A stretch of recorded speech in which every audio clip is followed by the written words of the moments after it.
Film diawali dengan memperkenalkan seorang wanita bernama Nami, di mana di setiap harinya ia selalu menggunakan handphonenya untuk bekerja, posting di akun medsos miliknya, mendengarkan musik favoritnya, dan berbagai kegiatan lainnya yang dapat dilakukan dengan menggunakan perangkat tersebut.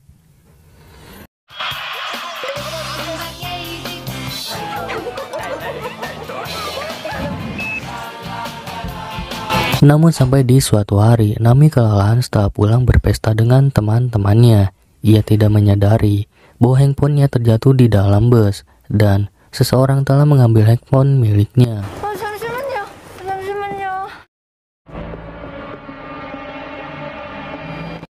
Keesokan harinya, seorang pria bernama Junyong sedang membuat makanan favoritnya, dan di saat itulah terdengar suara dering telepon yang ternyata handphone Nami ada padanya. Junyong menjawab panggilan telepon dari teman Nami menggunakan suara kecerdasan buatan seorang wanita. Ia mengakui bahwa telah menemukan ponsel milik Nami di dalam bus dan berencana memberikannya ke polisi, tapi teman Nami meminta menunggu karena ia harus menanyakan ke Nami terlebih dulu. Teman Nami ini bernama Yunjo yang merupakan teman terdekat Nami, dan setibanya di rumah Nami ia tidak melihat Nami. Ternyata setelah dicari, Nami tergeletak di kolong. Melihat itu, Yunjo langsung memeriksa karena khawatir.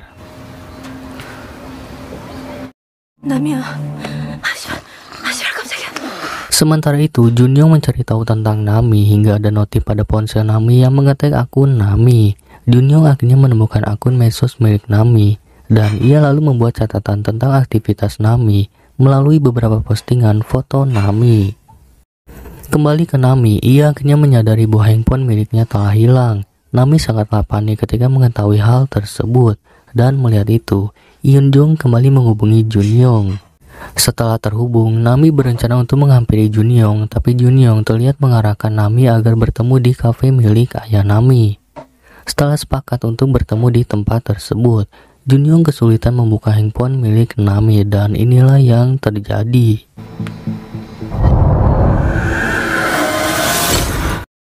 Di sisi lain, polisi menemukan jasad seorang wanita di dalam hutan. Mereka tidak menemukan benda yang ditinggalkan dari wanita tersebut, dan hanya menemukan wadah suplemen nutrisi pohon.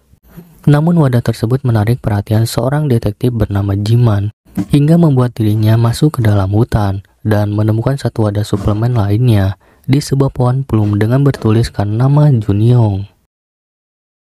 Jiman lalu memilih untuk membahas temuannya itu bersama rekannya bernama Jungho. Jiman merasa pelakunya adalah Junyong, tapi Jungho tidaklah percaya karena Junyong adalah seorang penakut yang merupakan anak dari Jiman. Di sini Jiman sangatlah takut dengan pengaruh buruk terhadap anaknya, karena setelah 7 tahun pindah, Jiman tidaklah mengetahui keberadaan Junyong dan mereka tidak saling berbicara setelah itu. Jadi jika semua ini benar, Jungho yakin Junyong hanyalah kaki tangan seseorang, sehingga untuk mencari tahu perlu adanya komunikasi, dan Jiman akan memasukkan Junyong ke dalam orang hilang untuk mencari tahu keberadaannya. Setibanya di kafe, ayahnya ternyata tahu Nami kehilangan ponsel dan mengetahuinya melalui postingan foto di medsos. Nami lalu diberikan minuman buah plum yang belum ada dalam menu karena belum ada yang memesannya. Di saat itulah si ayah mendapat telepon dari seseorang. Itu merupakan Junyong yang mengatakan kalau dirinya tidak sengaja merusak handphone Nami karena terjatuh. Kemudian ia meminta Nami mengambil handphone di sebuah tempat servis yang telah ia bayar. Nami diminta datang ke sebuah toko reparasi Wo yang terletak di gedung pusat perbelanjaan.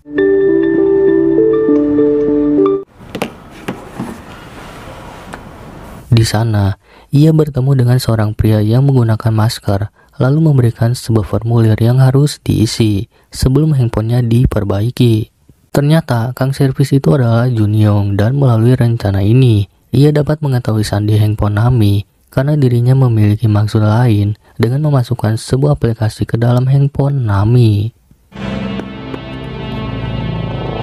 Setelah itu, Nami menerima handphonenya dalam keadaan seperti baru dan membuat dirinya kagum. Namun, ia tidak mengetahui kalau saat ini handphonenya telah diretas oleh Junyong. Junyong dapat melihat apa yang dilakukan Nami melalui sebuah kamera handphone Nami. 조금밖에 더 줄까 있어. 사진 좀 풀까? 죄송합니다. Sampai di suatu malam, Junyoung datang ke kafe milik ayah Nami. Di sana, ia memesan minuman buah plum yang belum ada dalam menu. Tentu saja hal ini membuat Nami bertanya-tanya, kenapa pria di hadapannya tahu dengan adanya minuman tersebut. Junyoung beralasan, dirinya pernah minum saat musim panas tahun lalu, dan Nami yakinnya memberikan minuman tersebut.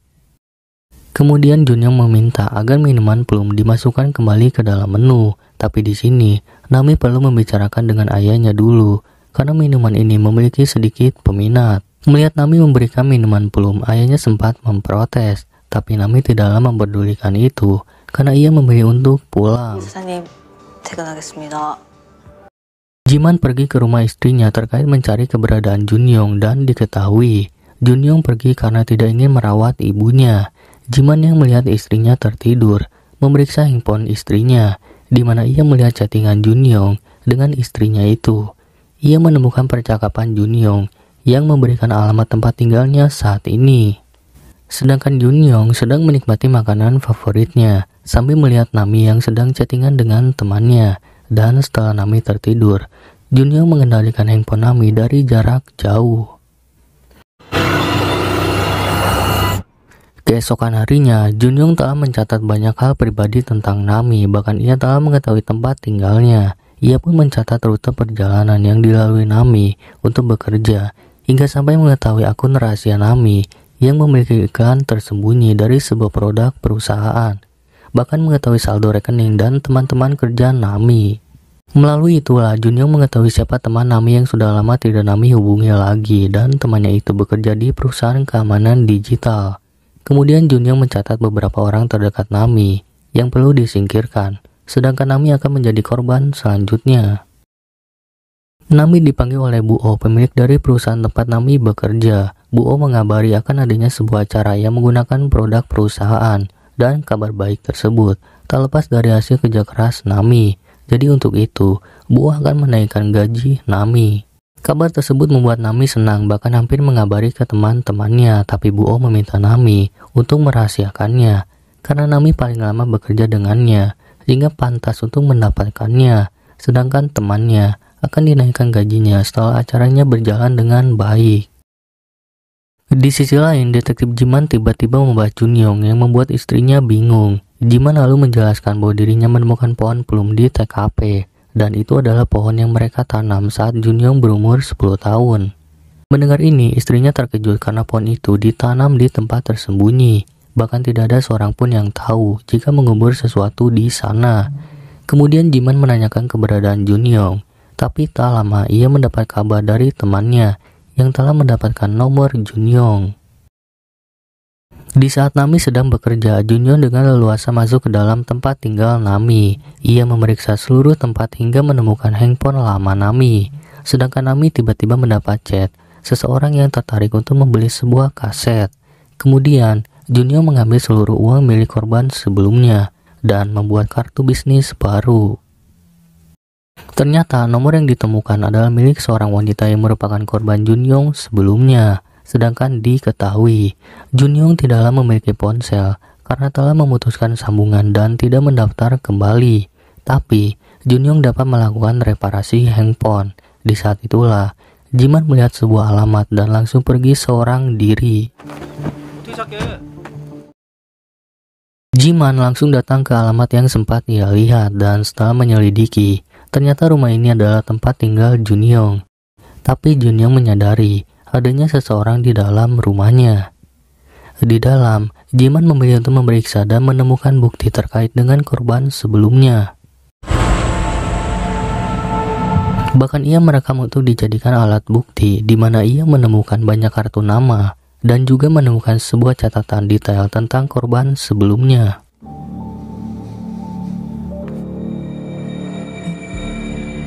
Tapi tiba-tiba ia mendapat pesan dari Junyoung, bahkan mengirimkan foto yang menunjukkan Junyoung berada di sekitar. Melihat itu, Jiman langsung pergi mencari Junyoung. Namun semakin foto itu banyak dikirim, malah membuat Jiman semakin jauh dari rumah Junyoung.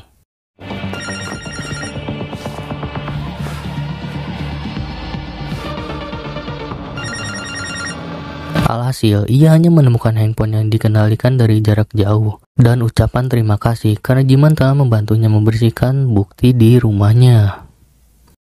Junyong pergi ke kafe dengan membawa koper dan meninggalkan rumah dalam keadaan berantakan. Junyong kembali memesan minuman buah plum di mana sempat mendapat penolakan, tapi akhirnya pesanan itu diterima. Ternyata, si ayah mengingat dengan baik wajah Junyong, jadi ia menerima pesanan ini karena menganggap Junyong telah menjadi pelanggan tetap. Nami yang sedang membahas kenaikan gaji dengan teman-temannya tiba-tiba mendapat pesan dari Junyong yang sebelumnya telah memesan kaset. Nami menyadari Junyong adalah orang yang pernah membeli minuman plum, namun tanpa disadari bahwa semua ini telah direncanakan oleh Junyong. Setelah itu, Junyong menawarkan sebuah tiket yang dapat dijual kembali, di mana kebetulan Nami menginginkan tiket tersebut dan langsung membelinya. Junyong pun memberikan kartu namanya untuk berjaga-jaga jika terjadi masalah. Di saat itulah, si ayah memberikan pesanan dan menegaskan untuk tidak meminumnya di sini, sehingga akhirnya Junyong memutuskan untuk pergi. Setelah itu, Nami diantarkan pulang oleh ayahnya. Di saat itulah, si ayah berpikir untuk menjual rumahnya dan pindah ke Seoul. Ia khawatir dengan Nami yang tinggal seorang diri, terlebih adanya seorang pria yang berada di sekitar Nami. Pria yang di kafe itu dicurigai oleh ayahnya karena tidak mungkin secara kebetulan menjadi pelanggan tetap, bahkan membeli kaset Nami dan menawarkan tiket. Namun Nami tidaklah merasa adanya hal aneh pada pria tersebut. Tapi di sini, si ayah meminta Nami untuk menjauhi pria itu dan meminta membawa pisau yang sempat ia berikan untuk berjaga-jaga. Namun Nami ternyata jauh merasa si ayah lebih aneh karena terus mengawasinya, dan pada akhirnya Nami kesal memilih untuk menyudahi pembicaraan dan meninggalkan si ayah. Saat akan tertidur, tiba-tiba baterai Nami habis, di mana di saat itulah ia merasa adanya seseorang yang masuk. Nami mencoba memanggil nama temannya karena dirasa itu adalah Yunjo, tapi tiba-tiba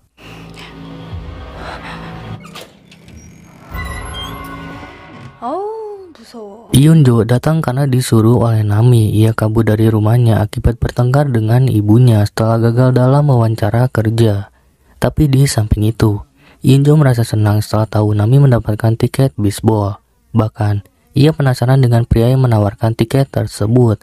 Nami menjelaskan, tiket itu didapatkan dari seorang pria pelanggan kafe yang membuatnya penasaran karena memiliki kesamaan dengannya.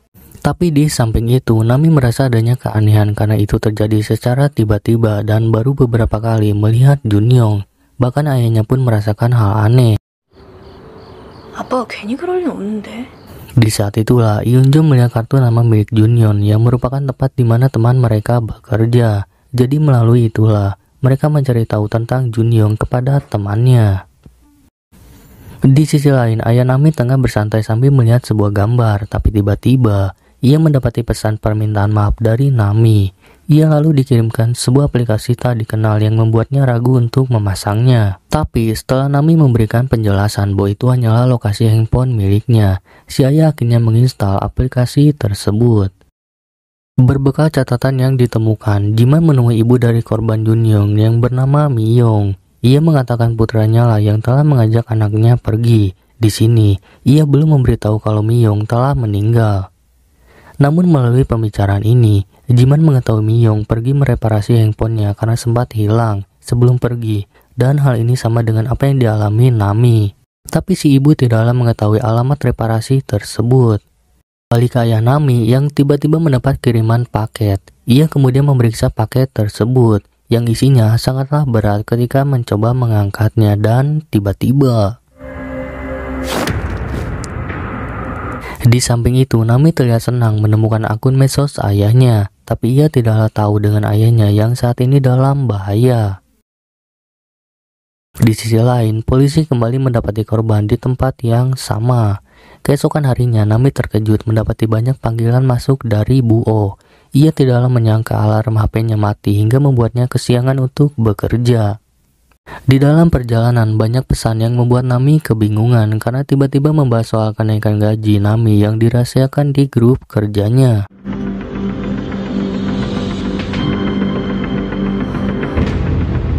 Setibanya, Nami mengatakan handphonenya telah diretas oleh orang lain, namun semua teman kerjanya itu tidaklah mempercayai hal tersebut. Apalagi Buo yang sangatlah kecewa atas kepercayaan yang diberikan. Tapi Nami tidaklah bisa menjaga nama baik perusahaan hingga membuat perusahaan bangkrut. Dan alhasil, Nami diusir oleh Bu O. 너 어디야?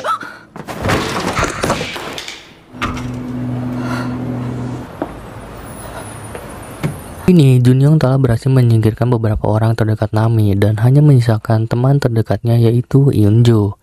Nami sangatlah bingung dengan semua yang terjadi. Ia terpatung hingga Eunjo mendekatinya untuk menenangkan Nami karena ia yakin kalau Nami bukanlah pelakunya. Eunjo kemudian mengantar Nami untuk melapor ke pihak kepolisian, tapi laporan mereka tidaklah dapat diterima karena mereka tidaklah memiliki bukti atas adanya peretasan. Mereka berdua kemudian meminta bantuan temannya yang bekerja di keamanan digital, tapi mereka tidaklah tahu kalau Junyoung yang telah menjawab pesan tersebut mengatakan sedang berada di luar negeri. Sedangkan si ayah juga masih disekap oleh Junyoung. Kemudian Nami mendapati pesan dari ayahnya bahwa kafe akan tutup. Ia tidaklah tahu pesan itu dikirim oleh Junyoung. Dan dengan tegas, si ayah berjanji akan membunuh Junyoung bila menyakiti Nami, tapi ancaman tersebut tidaklah berarti apa-apa bagi Junyoung karena si ayah dalam keadaan terikat. Junyoung menjadi seperti ini akibat dari ayahnya yang tidak menghubungi dirinya setelah kabur dari rumah. Kemudian, Junyoung menyombongkan diri karena hanya dalam waktu 3 hari, ia dapat merusak hidup Nami melalui sebuah ponsel. Nami berada di kafe ayahnya bersama Eunjo, tapi Eunjo merasa aneh karena biasanya peretas menginginkan uang, tapi ini seolah-olah ingin menghancurkan kehidupan Nami. Nami yakin pelakunya adalah orang terdekat dirinya, tapi ia percaya bukanlah Eunjo yang telah membocorkan rahasianya. Tak lama kemudian datang Junyoung sebagai pengganti temannya yang bekerja di keamanan digital. Eunjo menghubungi Junyoung karena temannya sedang berada di luar negeri. Di sini, Junyoung bersikap biasa menanggapi pertanyaan mereka. Ia mengatakan adanya aplikasi pengintai pada handphone Nami yang dapat melihat bahkan mendengar aktivitas yang dilakukan Nami. Mendengar itu, Nami bingung karena dirinya tidak pernah memasang aplikasi apapun dan meminta Junyoung untuk melacak pelaku.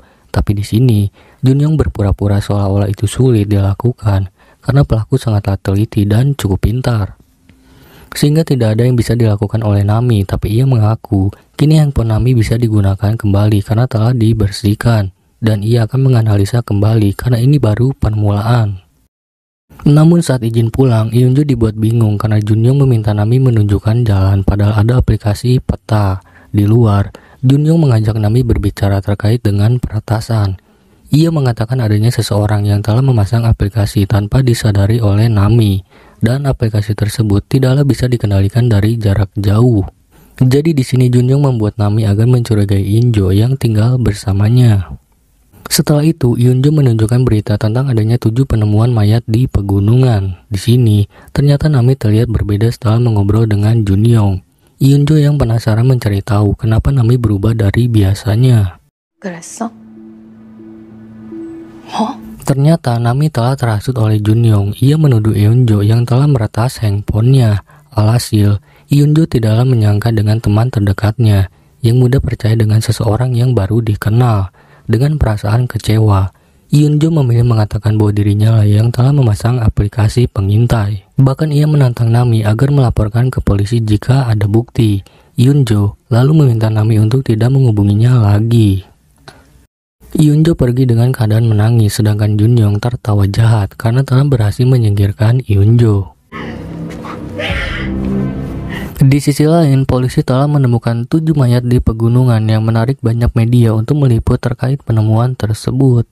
Lalu Jiman menunjukkan bukti rekaman yang menunjukkan bahwa Junyoung adalah pelaku pembunuhan Miyong kepada Jungho. Jiman merasa ini adalah salah dirinya, tapi di sini Jinho meminta Jiman untuk tidak menyalahkan diri sendiri karena ini bukan waktunya.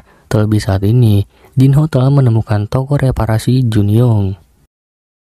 Tiba di malam hari, mereka menemukan toko Junyoung yang telah berantakan, banyak kertas formulir pelanggan basah yang sengaja ditinggalkan. Sementara itu Nami sedih karena kehilangan teman terdekatnya hingga tanpa disengaja melempar handphonenya dan teringat akan sesuatu. Kembali ke detektif, mereka menemukan 8 formulir yang menandakan bahwa sebelum terbunuh mereka mereparasi handphone terlebih dahulu di toko ini. Tapi masih ada satu lagi karena Jiman sempat melihat nama Nami. Jinho lalu menyarankan untuk melakukan siaran agar bisa menyelamatkan Nami. Tapi Jiman menolak karena ia ingin menangkap Junyong dengan tangannya sendiri. Di saat itulah tiba-tiba polisi lain datang. Jinho lalu menjelaskan bahwa sedang melakukan penyelidikan. Dan rupanya para polisi itu datang bersama Nami. Jiman memberitahu bahwa pemilik toko reparasi ini adalah Junyong, di mana saat ini Nami menyadari Junyong adalah pelaku yang telah memasang aplikasi pengintai di handphonenya. Nami lalu menghubungi perusahaan keamanan digital untuk memastikan, tapi ternyata Junyong bukanlah karyawan perusahaan tersebut. Dan melalui itulah Nami sadar bahwa selama ini ia telah dijebak oleh Junyong untuk menghancurkan kehidupannya. Di sini kedua detektif tidak memberitahu Nami alasan sebenarnya Junyong melakukan semua ini. Maka dari itu, untuk menyelamatkan Nami, Jiman membuat rencana agar bisa mengundang Junyong ke rumah Nami. Dan tentu saja, semua itu dapat dilakukan dengan bantuan Nami yang berpura-pura seolah-olah dirinya tidak tahu tentang perbuatan Junyong. Maka dari itu, ia membuat alasan agar Junyong mau datang ke rumahnya. Jinho merasa khawatir karena Nami tidaklah tahu siapa itu Junyong. Tapi Jiman memastikan Nami akan baik-baik aja. Sementara itu, Junyong merubah penampilan dirinya terlebih dulu sebelum pergi menemui Nami. Tak jauh dari tempat tinggal Nami, Junyong berjalan seorang diri mengabari Nami dirinya akan segera tiba. Jiman menyadari itu adalah Junyong. Jadi ia dan Jinho segera turun dari mobil untuk mendekati Junyong. Tapi Junyong menyadari Jiman yang mendekat ke arah dirinya. Dan ia sempat berniat akan pergi, namun Jiman menghentikan dirinya.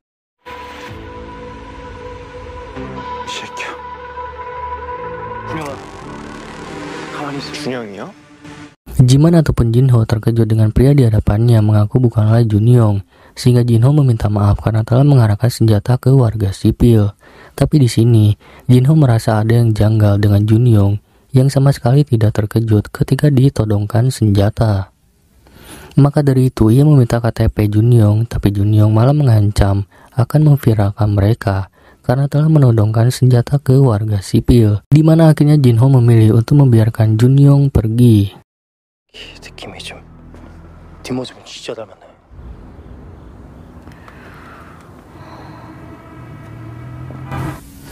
Nami mengatakan Junyong akan datang di akhir pekan, di mana hal ini membuat mereka bingung dengan Junyong yang tiba-tiba merubah jadwal. Tapi di samping itu, Jiman tidaklah menjelaskan apa yang terjadi barusan, hingga membuat Nami berpikir karena kesalahan Jiman dan temannya berkeliaran di luar menjadi penyebab semua ini. Maka dari itu, Jinho menyadari tidaklah bisa menjaga Nami selama ini. Terlebih, mereka tidak bisa saling berkomunikasi karena handphone Nami telah diretas. Tapi untungnya, Nami memiliki handphone lama untuk digunakan sementara waktu. Melalui penemuan paket istri Jiman di rumah korban, Junyong dicurigai adalah pelaku pembunuhan. Sehingga kepala divisi meminta Jiman kembali karena saat ini Jiman sedang dicari. Jinho mengajak Jiman untuk kembali dan menjelaskan ke kepala divisi karena jika tertangkap semua rencana ini akan kacau. Dan untuk menjaga-jaga, Jinho mengajak Nami untuk berlindung di rumah lain, di mana Nami memilih untuk pergi ke rumah ayahnya. Setibanya, Jiman memberikan kartu namanya agar bisa dihubungi ketika ada kabar tentang Junyong.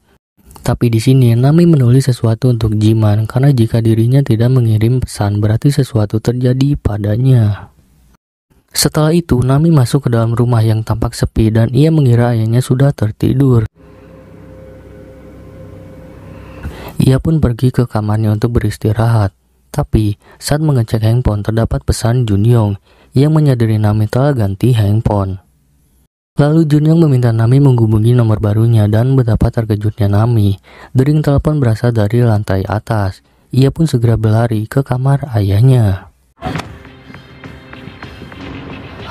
Sadar adanya bahaya, Nami berniat menghubungi detektif tapi itu sulit karena handphonenya dikendalikan Junyong sehingga ia berpikir untuk melarikan diri. Tapi tiba-tiba terdengar suara ayahnya yang merupakan rekaman percakapan Nami dengan ayahnya.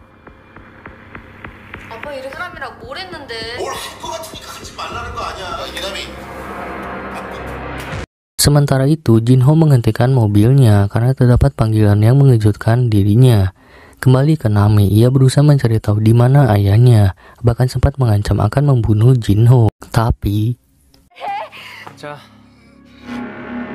rupanya Jinho mendapat kabar tentang penemuan Junyong. Kepolisian telah menemukan mayat yang kemungkinan itu adalah Junyong. Dan di waktu yang bersamaan, terdapat pesan dari Nami yang mengatakan akan tidur. Nami mau tidak mau melakukan itu setelah melihat ayahnya yang dalam bahaya. Sedangkan alasan tak masuk akal diterima, karena Junyong melakukan semua ini akibat menemukan handphone Nami. Di saat itulah Nami sempat mengeluarkan pisau lipat. Ia berniat untuk menghabisi Junyong, tapi Junyong malah menantang Nami dengan memberikan pilihan.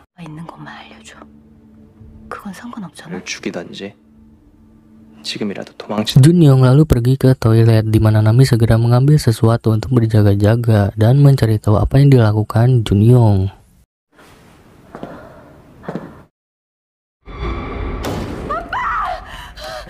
Melihat itu, Nami terpaksa menuruti perintah Junyong, bahkan rela mengikat dirinya sendiri demi menyelamatkan ayahnya. Pada sebelumnya, Junyong telah memberikan pilihan, tapi Nami tidaklah memiliki keberanian untuk menghabisi Junyong. Nami menyadari firasat ayahnya selama ini benar agar menjauhi Junyong, tapi tiba-tiba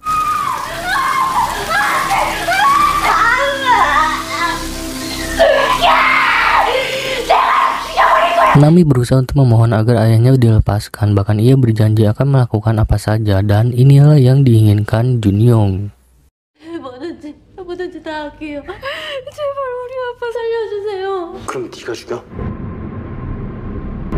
Junyong hanya ingin mereka berdua meninggal. Setelah itu, Junyong memungut kartu nama yang sempat dibuang Nami. Ternyata Nami menulis bahwa ia tidak akan mengirimi pesan, tapi menelpon untuk meminta bantuan. Di saat itulah Jinho datang masuk melalui jendela, tapi ia tidaklah menyadari Junyong tepat berada di belakang dirinya. Mereka sadar pria di hadapannya adalah pria yang sempat ditemui, lalu menanyakan di mana Nami saat ini. Tapi Jiman malah dibuat kesal karena Junyong memanggil dirinya ayah. Sampai akhirnya Jinho menemukan Nami yang tenggelam. Jiman menanyakan di mana Junyong yang sebenarnya, tapi pria di hadapannya mengaku bahwa dirinya adalah Junyong yang berubah karena kesalahan ayahnya. Tapi tiba-tiba Junyong malah tertawa mengatakan Junyong asli tidak akan bisa membunuh siapapun, dan Nami yang setengah sadar melihat ayahnya yang tidak sadarkan diri. Kembali ke Jiman, ia diminta untuk melihat isi cover. Ternyata terdapat catatan yang bertuliskan nama Junyong yang diberi nomor 0 sebagai korban pertama. Melalui catatan itulah Junyong asli diketahui telah menjadi salah satu korban yang saat ini identitasnya dimanfaatkan Junyong palsu untuk melakukan kejahatan. Dengan rasa amarah yang bercampur sedih, Jiman bangkit dan mengarahkan senjata kepada Junyong palsu. Dia meminta maaf dan berjanji akan bertanggung jawab secara hukum, sehingga perkataan ini membuat Jiman ragu untuk menembak Junyong palsu.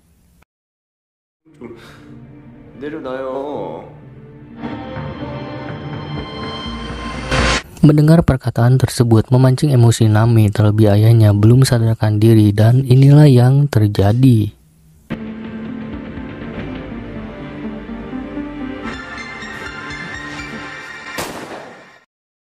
Tepat di hadapan Jiman, Nami menembak Junyong palsu, dan tak lama kemudian ayahnya memanggil Nami, di mana hal ini membuat Nami merasa lega dan mereka pun berpelukan.